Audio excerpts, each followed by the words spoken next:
the cops, if you help me out, I'll help you out. You can make good money at doing this. Go work for 10 minutes for them, make $300-400 real quick. Terry Warpool had found a way to easing money as a drug dealer and an informant. He had drifted a long way from what he found at a Christian youth rally when he was 12. I just felt this love of Christ in there. I felt this love that I've never felt before. I can recall that being the very first day that I ever asked Christ to come into my life. And it really changed me at that age. That love was in stark contrast to what he often felt at home. Well, my dad, he was a provider, not a father, I could say. When I was a kid, he didn't ever spend a lot of time with me. When it would be punishment time, sometimes he hit me too hard. I completely hated him. Even as much as I wanted to hate him, I was still looking for his approval. I didn't feel like I was worth a lot in his eyes. When he would tell me that he loved me, I didn't know if he meant it. So Terry's enthusiasm for God began to fade. He tried to be the guy in school that he wanted everybody to like. Other people in school wasn't really into Jesus. So I had multiple girlfriends, and so one thing led to another, and Christ just kept getting further and further away. Then other things started taking over.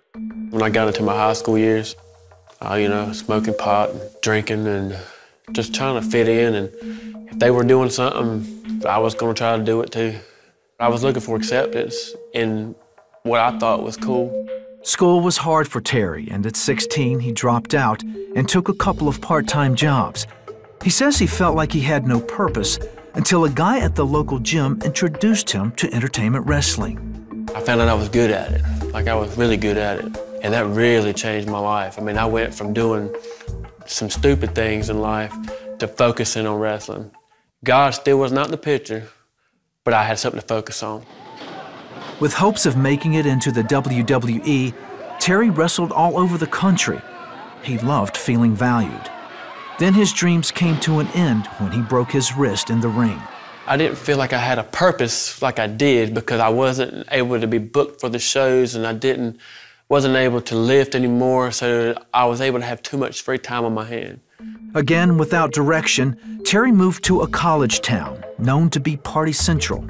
And that's when I really heavily started doing different drugs, ecstasy, all the prescription pills, and I did heroin, cocaine. He also started dealing drugs. Then eventually he married, and he and his wife had a daughter. He hoped having a family would bring stability and meaning to his life. But his wife was as deep into drugs as he was, and cheated on him often. I was always worried about what she was doing and what was around the next corner. You know, I didn't know who she was with or what guy she was with tonight.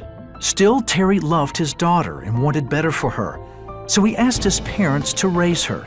He knew what it would take to change himself. He just wasn't willing. I didn't want to give up certain things in my life to get out of it. Really, it was just take a full commitment to Christ, but I didn't want to do that. What he did want was fast, easy cash, so he found another source of income as a snitch. He said, all you got to do, you help me out, give me some information, do some buys for me, and we'll pay you. I did that all over. For the SBI, the Narcotics Sheriff's Office, I did that all over, working as an informant. But I was still doing my dirt. They would pay me really good.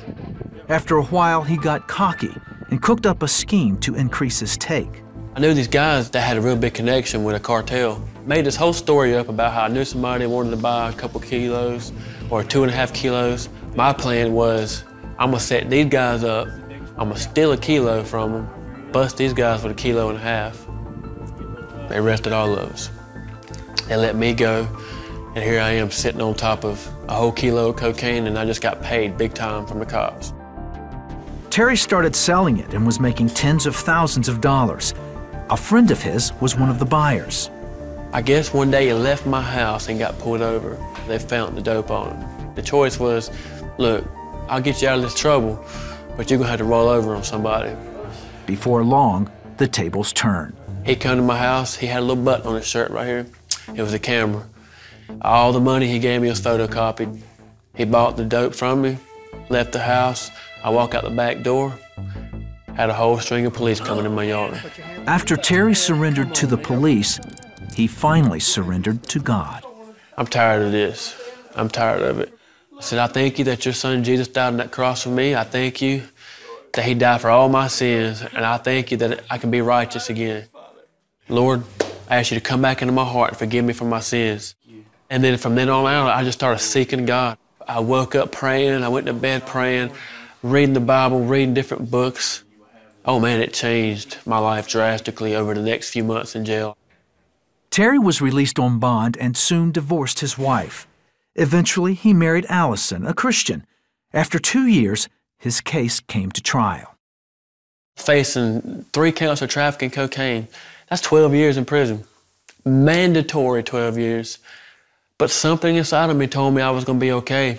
That feeling was right. Due to a change in state law, Terry received only a 14-month suspended sentence. Terry gives credit to God and says he's been changing him ever since. The Lord started molding me and shaping me and causing me to become a man, to give me responsibilities. He gave me the heart and desire to be responsible as a man.